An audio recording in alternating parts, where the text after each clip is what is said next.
రాయలసీమ రైతు సోదరులకి ఆంధ్రప్రదేశ్ ప్రభుత్వం గుడ్ న్యూస్ అందించింది. సహజంగా భూములు కౌలుకిస్తే సాగునీటి సదుపాయం లేకపోతే 5,000, 10,000 కన్నా కూడా ఎవరు తీసుకోరు. కొన్ని ప్రాంతాల్లో అయితే అసలు భూమి కౌలు తీసుకోవడానికి ఎవరు ముందుకే రావట్లేదు.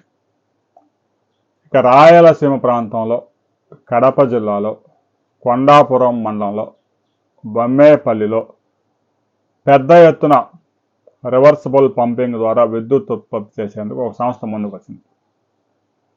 గతంలో మాదిరి ఆయా సంస్థలు రైతుల నుంచి భూములు గుంజుకోవడం లేదు.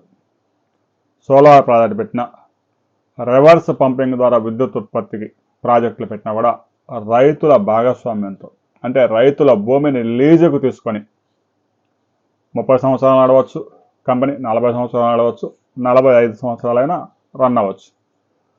ఒక్కో ఎకరానికి 30,000 రూపాయల కౌలు, 31,000 రూపాయల కౌలు రైతులకు ఇచ్చి ఈ రివర్సిబుల్ పంపింగ్ సిస్టంలో 1,000 కోట్లు పెట్టుబడి పెట్టేందుకు ఒక సంస్థ ముందుకు వచ్చింది.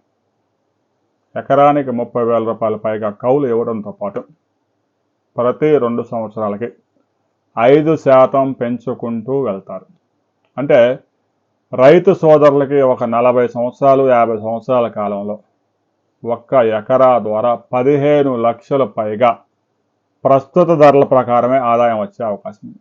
దాని మీద మరో 5% పెరుగుతూ వెళ్తుంది. కాబట్టి రైతు సోదరులకి 30 సంవత్సరాల తర్వాత ఎకరాకి 60 నుంచి 70,000 ఆదాయం రావడంతో పాటు రైతుకు సంబంధించిన భూమి ఏదైతే ఉందో అది రైతు పేరుతోనే ఉంటుంది.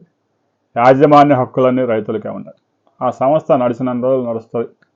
లాస్ట్లో 30, 40, 50 సంవత్సరాలు గ్యారంటీగా నడుస్తాయి. ఆ తర్వాత అది పరిస్థితులు ఎలా ఉంటాయో చెప్పలేం. కాబట్టి క్లోజ్ అయితే క్లోజ్ అవ్వచ్చు, పరిస్థితులు బాగుంటే రన్ అవ్వచ్చు. ఆ తర్వాత మరొకసారి అగ్రిమెంట్ చేసుకోవడానికి అవకాశం దొరుకుతుంది.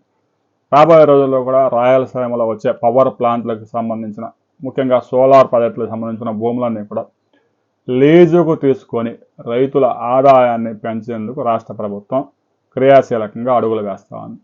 ఇలాంటి ప్రాజెక్టులు మా ప్రాంతంలో కూడా పెట్టండి అంటే ప్రకాశం జిల్లా రైతులు, మిగతా జిల్లాల రైతులు కూడా డిమాండ్ చేస్తూ ఉన్నారు.